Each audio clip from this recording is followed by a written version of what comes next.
Hi everyone, it's Carol Brownell with Heart Homeschool Group, and today we're going to look at some of the state scholarships that are available in South Carolina.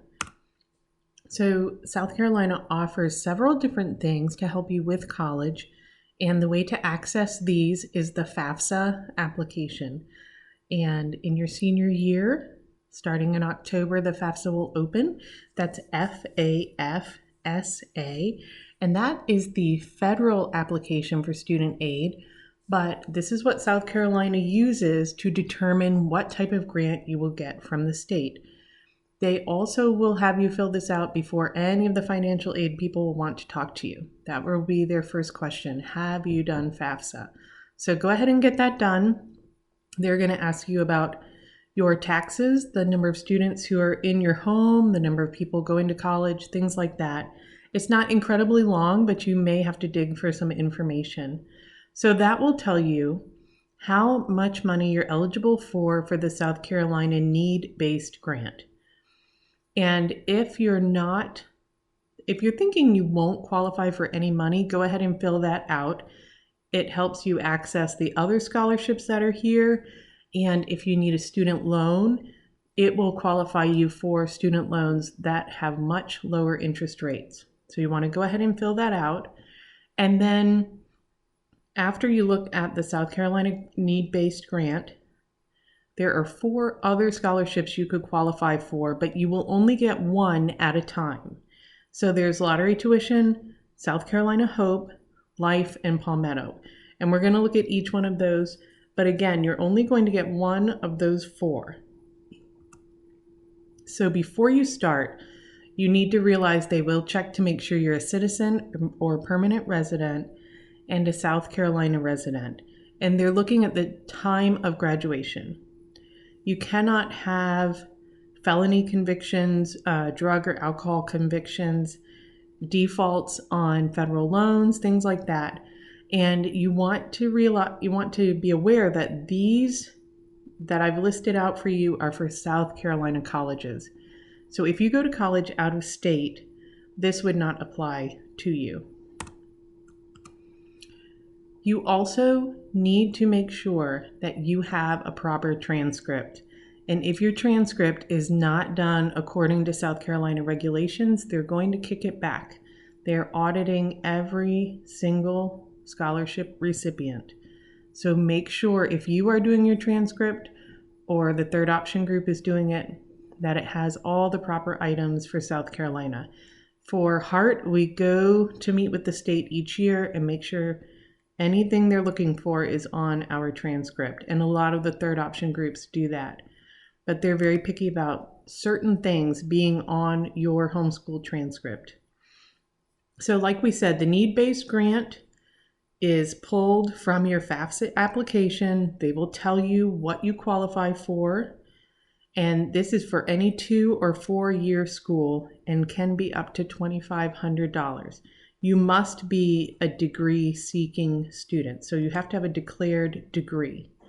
Also, if you were in the foster care system, or if you're in a college transition program for students who have special accommodations for learning, there is sometimes extra money available for those situations. So you want to ask about those if that applies to you. Again, that's foster care youth and students who have accommodations.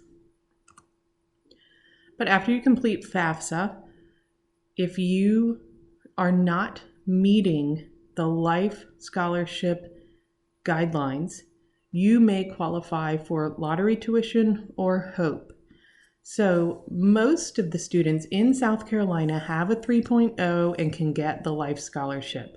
But if you do not, and you're at a 2-year school, they will give you lottery tuition assistance. So that's up to $1,100 for a full-time student. And this is for students who do not qualify for life. So you did not get the 3.0 for life. If you are going to a 4-year school, you would get the South Carolina HOPE if you have missed the life scholarship. So if you have a 3.0 and you go to a 4-year school and you just miss qualifying for life scholarship, you can get the HOPE scholarship for 1 year. And again, this is for a 4-year school.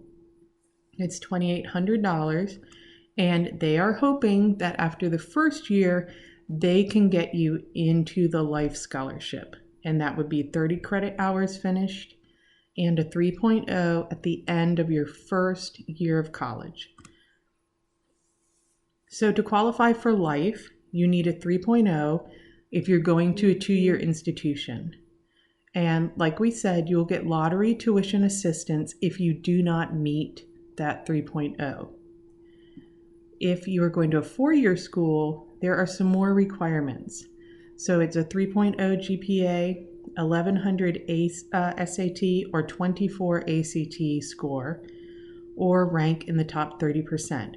So you need 2 of those 3 if you are enrolled in a 4-year institution. And again, if you have the 3.0 and you miss the other 2, that's where the Hope Scholarship comes in, and it is $2,800.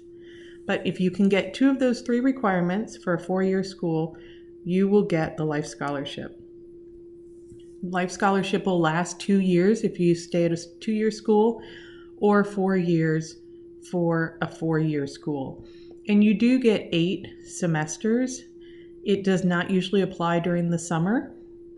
You can ask for them to use it in the summer if you think you won't need 8 semesters. If you're going to finish early, you can request that. But in general, people don't use the Life Scholarship for summer work. And it's up to $5,000 per academic year.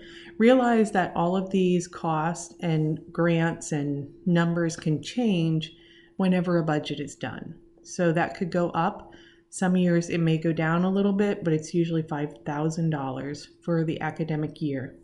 They will not give you more than the cost of attendance. And again, you have to be at a South Carolina institution that is approved by the state. So to keep the Life, you need to keep that 3.0 within college. Like we said, there's no application process after FAFSA. Financial aid will just tell you that you qualify for Life or Hope. And you also do not have to begin college immediately after high school. You can take a gap year if you're doing the Life Scholarship. Also, if you're in college and you lose the Life Scholarship, you can earn it back. Or if you didn't earn it and your junior year you qualify for it, you can earn it for your junior and senior year. So it can come and go. Each year you're going to be reevaluated. You have until the end of the academic year to get the correct GPA and credit hours, and they will look at that in August. You also want to be aware that your Life GPA includes any dual enrollment work and any college classes, even out-of-state colleges. That's all wrapped into your Life GPA. At the end of each year, you need a 3.0, and you need to have earned at least 30 hours. So once you start going to college and you have a Life Scholarship, you're not going to be able to do a gap year. You could do it before starting college, but you could not take a year off and continue to earn enough hours. So you want to be aware of that. Once you start, you need to do the 4 years. And if you don't get the correct number of hours, you're just going to lose the scholarship. All right, I'm going to stop there and start a new video because we are talking about Palmetto. Palmetto is a lot different. And we're also going to cover the enhancements. So that applies to Life also. But I'm going to split that now. And the next video is going to have Palmetto Fellows and the Life enhancement.